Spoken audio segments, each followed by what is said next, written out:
नमस्कार, मैं आकांक्षा सक्सेना। आशा करती हूँ आप लोग बहुत अच्छे होंगे। जब आप 10th की परीक्षा पास कर गए तो आपको कितना वक्त लगा ये चूज करने में कि आप कौन से स्ट्रीम को चुने, मैथ्स, साइंस या आर्ट्स। जब आप अपनी 12th की पढ़ाई कंप्लीट कर चुके थे तो किसने आपको मदद की और आपको सच में कितना वक्त लगा ये चूज करने में कि कौन से कॉलेज में जाएं, कौन सी यूनिवर्सिटी में एडमिशन लें और कौन सा कोर्स करें। जब आप अपनी पढ़ाई खत्म कर चुके थे तो आपको कितना वक्त लगा ये चूज करने में कि कौन से प्रोफेशन को चुने, किस लोकेशन को चुने और किस सैलरी के साथ काम करें। जब आप अपने जीवन साथी का चुनाव कर रहे थे तो सच बताइए आपको कितना वक्त लगा ये डिसाइड करने में कि यही है वो जो मेरे जीवन के लिए बिल्कुल उपयुक्त है। जब आप अपनी फैमिली को प्लान कर रहे थे तो सच में आपको कितना वक्त लगा ये डिसाइड करने में that this is the right time to extend the family. जब आप अपने प्रोफेशन में छोटे छोटे डिसीजन लेते हैं तो क्या आराम से आप अपने डिसीजन ले पाते हैं। जब आप किसी भी व्यक्ति के साथ इंटरेक्शन करते हैं तो क्या आसानी से हर छोटे बड़े मुद्दे को बहुत बारीकी से संभाल लेते हैं। क्या आपको सच में वक्त लगता है ये चूज करने में कि क्या पहने, क्या खाएं, कहाँ जाएं, किससे बात करें, किसके साथ ड्राइव करें। जब कार खरीदें तो कौन सी खरीदें, कौन कौन से वो मुद्दे हैं जो आपकी डिसीजन मेकिंग पर आपको इम्पैक्ट करते हैं। तो हाँ जी, आज हम बात करने वाले हैं कि किस तरह से हमारा मेंटल साइकी और किस तरह से हमारा डे टू डे का बिहेवियर हमारे डिसीजन मेकिंग पावर को इम्पैक्ट करता है और किस तरह से ये डायरेक्टली इन्फ्लुएंस करता है हमारे मेंटल रिलैक्सेशन को, और किस तरह से अगर हम इसको इजीली हैंडल ना करें तो हम डिप्रेशन के भी शिकार हो सकते हैं। तो अगर आप देखें, सुबह से लेकर शाम तक more than 90% activities are completely based on how you make your decisions. आप क्या पहने, कैसे सोए, कहाँ जाएं, किसके साथ उठें, किसके साथ बैठें, कहाँ काम करें, किससे कैसे बात करें, हर चीज़ में एक डिसीजन है। हर चीज़ में आपको दो ऑप्शन में से कोई एक ऑप्शन चूज करना ही पड़ता है। कहीं आप कंफ्यूज होते हैं तो कहीं आप कॉन्फ्लिक्ट्स का शिकार होते हैं, कहीं आपको डिसीजन बनाने में टाइम लगता है तो कहीं आप तुरंत डिसीजन ले लेते हैं। तो जहाँ पर आप आसानी से डील कर पाते हैं वो आपकी ज़िंदगी को बना देता है आसान, और कुछ ऐसे मुद्दे जहाँ पर डिसीजन लेना आसान नहीं होता, आप कंफ्यूज होते आते हैं और आप स्टक हो जाते हैं। तो मैं आपको बता दूं, आपको मुबारकबाद दे दूं कि अगर आप चीज़ों में कंफ्यूज होते हैं तो आप बिल्कुल सही डायरेक्शन में हैं, क्योंकि कंफ्यूज होना इस चीज़ की रिफ्लेक्शन है, इस चीज़ को पुख्ता करता है कि आप अपने दिमाग, अपनी माइंड, अपनी बॉडी और अपने सोल, इन सब का इस्तेमाल कर रहे हैं। आप केवल किसी भेड़ की तरह पीछे नहीं चलते जा रहे हैं, बल्कि अपने दिमाग, अपनी आत्मा और अपने भावनाओं को साथ लेते हुए किसी भी पर्टिकुलर डिसीजन को बना रहे हैं। लेकिन इसके साथ साथ मैं आपको आगाह कर दूँ इस बात से कि जब आप कोई छोटा डिसीजन लेते हैं और उसका जो एक पीरियड होता है डिसीजन मेकिंग का, अगर आप ये पीरियड बढ़ा देंगे तो यही एक छोटा सा गुण अवगुण की तरह आ सकता है। तो देखिए, जब भी कोई कंफ्यूजन होता है, जब भी हम कोई डिसीजन लेते हैं तो कोई दो तरीके की सिचुएशन कॉन्ट्राडिक्ट की फॉर्म में हमारे सामने आ जाती हैं। मैं ये करूं या ना करूं, अगर मैंने ये डिसीजन लिया तो इसका ये फायदा होगा लेकिन इसका ये नुकसान हो सकता है। Right, this is how we think. But देखिए, जब भी आप कोई डिसीजन लेंगे, वो डिसीजन ना ले पाना, एक कॉन्फ्लिक्टिंग सिचुएशन का आ जाना और एक कन्फ्यूजन की स्थिति बनना अपने आप में ये शो करता है कि इस पर्टिकुलर प्रॉब्लम को सॉल्व करने के एक से ज़्यादा तरीके हैं। कोई एक तरीका आपके इमोशन को सपोर्ट करता है तो दूसरा तरीका आपकी बॉडी को सपोर्ट करता है, तीसरा तरीका आपके दिल को सपोर्ट कर सकता है, तो चौथा तरीका आपके माइंड को सपोर्ट कर सकता है। आप कंफ्यूजन में हैं कि किसको माने और कितना माने। तो आप देखिए, जब भी कोई कॉन्फ्लिक्टिंग सिचुएशन आती है तो एक अजीब सी एंग्जाइटी आती है।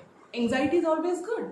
एंग्जाइटी हमेशा आपको प्रमोट करती है हेल्दी डिसीजन लेने के लिए और आपकी लाइफ को प्रोग्रेसिव पाथ पे ले जाने के लिए। लेकिन यही एंग्जाइटी जब वरी में कन्वर्ट होती है तो एक नेगेटिव नोटेशन शुरू हो जाता है। किसी भी चीज़ का वरी पीरियड बहुत लिमिटेड होना चाहिए। अगर आपके सामने एक सिचुएशन आई, आपने एंग्शियस फील किया और उसके बारे में वरी फील किया, विच इज़ परफेक्टली फाइन।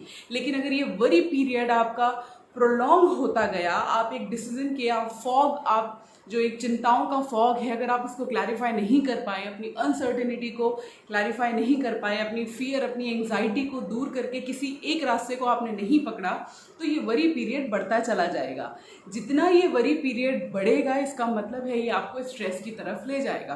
आपकी रातों की नींदें खत्म होंगी, आप अनकॉन्शियस रहेंगे, आपको समझ नहीं आएगा क्या करें क्या ना करें। जो अवेलेबल ऑप्शन हैं उनमें भी आप कंफ्यूज होना शुरू हो जाएंगे, उनके भी आप सब ऑप्शंस को ढूंढना शुरू कर देंगे, और इस तरह से आपका जो बढ़ता हुआ वरीइंग टाइम है ये आपको स्ट्रेस से डिप्रेशन की तरफ ले जाएगा। धीरे धीरे आप आइसोलेटेड फील करेंगे, पावरलेस फील करेंगे, और आपको लगेगा कि मैं अपने डिसीजन बना ही नहीं पा रहा। तो इस स्थिति में इस पर्टिकुलर सिचुएशन से जूझने के लिए वो क्या करें जो आपको मदद करे क्विक डिसीजन मेकिंग में। वरीइंग और एंग्जाइटी ये दोनों हमारे लिए अच्छे हैं, प्रोवाइडेड ये लिमिटेड टाइम के लिए हों और लिमिटेड फेज के लिए हों, क्योंकि जैसे ही इनका फेज और इनका टाइम बढ़ेगा वैसे ही आप ना चाहते हुए भी एक आइसोलेशन और एक डिप्रेस मोड में चलते चले जाएंगे, जहां पर एक सिंपल सी रिजॉल्व होने वाली सिचुएशन भी डिफिकल्ट बन जाएगी।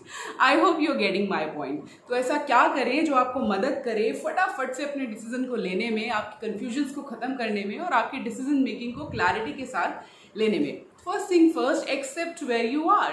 अगर आप किसी पर्टिकुलर प्रॉब्लम से जूझ रहे हैं तो उसको स्वीकारें कि ये मेरा प्रॉब्लम है। हम में से मोर देन 80% लोग ये एक्सेप्ट ही नहीं करते कि वो किसी प्रॉब्लम में हैं, वो एक किसी कन्फ्यूजन को फेस कर रहे हैं, वो किसी एक कॉन्फ्लिक्टिंग सिचुएशन में हैं। उनको लगता है मैं जो कह रहा हूँ वो ठीक है या मैं जो कर रही हूँ वो ठीक है। तो जहाँ भी आपको कोई संदेह होता है वहाँ बिल्कुल कन्फ्यूजन को लेके आएँ, क्योंकि कन्फ्यूजन इस बात का रिफ्लेक्शन है कि आप खुले हैं अपने डिसीजन को बहुत सारे ऑल्टरनेटिव को देखते हुए लेने में। दूसरी चीज, have patience and look for a help. आप एक बार एक्सेप्ट कर लें कि आप एक पर्टिकुलर कॉन्फ्लिक्टिंग सिचुएशन में फंसे हुए हैं, पेशेंस के साथ देखें कि आपके पास क्या है उस पर्टिकुलर सिचुएशन को रिजॉल्व करने के लिए। और अगर आपको ऐसा लगता है कि ये आपके बस की बात नहीं हो पा रही है, आपका वरीइंग टाइम बढ़ता जा रहा है, तो प्लीज़ बी कॉशियस और तुरंत एक ऐसा फ्रेंड, एक ऐसा मेंटोर, एक ऐसे कोई भी रिलेशनशिप जो आपको आपसे बेहतर समझता है, प्लीज़ उसकी हेल्प लेने में बिल्कुल भी हेजिटेट ना करें। तुरंत जाएं, अपनी बात को सामने रखें, क्योंकि जब हम कोई डिसीजन ले रहे होते हैं तो इमोशंस के प्रभाव हमारे ऊपर बहुत होते हैं। हो सकता है जिस चीज़ों के परिणाम हम एक इमोशनल सिचुएशन में रहते हुए नहीं देख पा रहे, वो दूसरा व्यक्ति देख पा रहा हो। जैसे आप जब बहुत खुश होते हैं या आप बहुत दुखी होते हैं तो आप वो काम कर बैठते हैं जो आप नॉर्मल सिचुएशन में नहीं करते। This is what we call dealing with your emotions, right. तो दूसरा व्यक्ति आपको उस नज़रिए से देख पाता है जो आप बिल्कुल नज़रअंदाज करते जा रहे हैं। तो हो सकता है वो आपको एक बेहतर डिसीजन लेने में मदद करे। तीसरी चीज़ और बहुत इंपॉर्टेंट चीज़, आप देखिए जब लाइफ में एक दिन में मोर देन 80% काम केवल डिसीजन मेकिंग पे ही डिपेंडेंट है, तो ये बहुत ज़रूरी है कि हम खुल के बात करें। अगर आप कहीं भी अटका हुआ फील कर रहे हैं, चाहे वो रिलेशनशिप है, आपके कलीग्स हैं, आपका जॉब है, आपका प्रोफेशन है, आपकी फैमिली लाइफ है, आपकी पेरेंटिंग है, आपके लोगों से इंटरेक्शन है, किसी भी तरीके का रिलेशनशिप है, खुल के बात करना सीखें। अगर आप कहीं भी अटक रहे हैं, कोई एक पर्टिकुलर चीज़ आपको उलझा रही है, परेशान कर रही है, तो खुल के अपनी बात करिए। This is something I am not comfortable with, right. तो दूसरा व्यक्ति भी आपको समझेगा, आपकी उलझन को समझेगा और उस चीज़ को आपके लिए रिजॉल्व करने की कोशिश करेगा। तो I hope this is going to help you. तो 3 चीज़ें जो आपको बिल्कुल दिमाग में रखनी है। पहली चीज़ ये कि accept that you are going through a conflicting phase of making a decision, right. Second thing, have patience and feel free to communicate with one of your mentor or friend or anyone जिस पे आपको भरोसा है, जो आप पर भरोसा करता है, जो आपको आपसे ज़्यादा जानता है। और तीसरी चीज़, हमेशा खुल के अपने इमोशंस को एक्सप्रेस करिए। मैं हमेशा कहती हूँ अगर आप इमोशनली इंटेलिजेंट हैं तो आप लाइफ में एक ऐसे व्यक्ति से ज़्यादा सक्सेसफुल हैं जिसके पास हाई IQ है, राइट। तो अपने दिल को अपने साथ लेके चलें और दिमाग की हाजिरी लगाते रहें। आप छोटे छोटे डिसीजन को बहुत क्लैरिटी से ले पाएंगे, अपने आप को एम्पावर्ड फील करेंगे और क्लैरिटी के साथ ज़िंदगी को जी पाएंगे। अपने वैल्यू सिस्टम में भरोसा रखें और हर डिसीजन को लेते समय केवल इतना ध्यान रखें कि आपका कोई भी डिसीजन किसी दूसरे के लिए एक प्रेशर ना बने। आई होप दिस विल हेल्प। तो अगर आपको मेरे वीडियोस, उनका कंटेंट अच्छा लगता है तो प्लीज़ मेरे चैनल को सब्सक्राइब करें, शेयर करें और लाइक करना बिल्कुल भी ना भूलें। ऐसा कोई भी टॉपिक जिस पे आप चाहते हैं मैं काम करूं, प्लीज़ उसे कमेंट बॉक्स में मेंशन करें। और अपने घरों में रहें, स्वस्थ रहें, सुरक्षित रहें, अपना ध्यान रखें। नमस्कार, थैंक यू, अपना ध्यान रखें।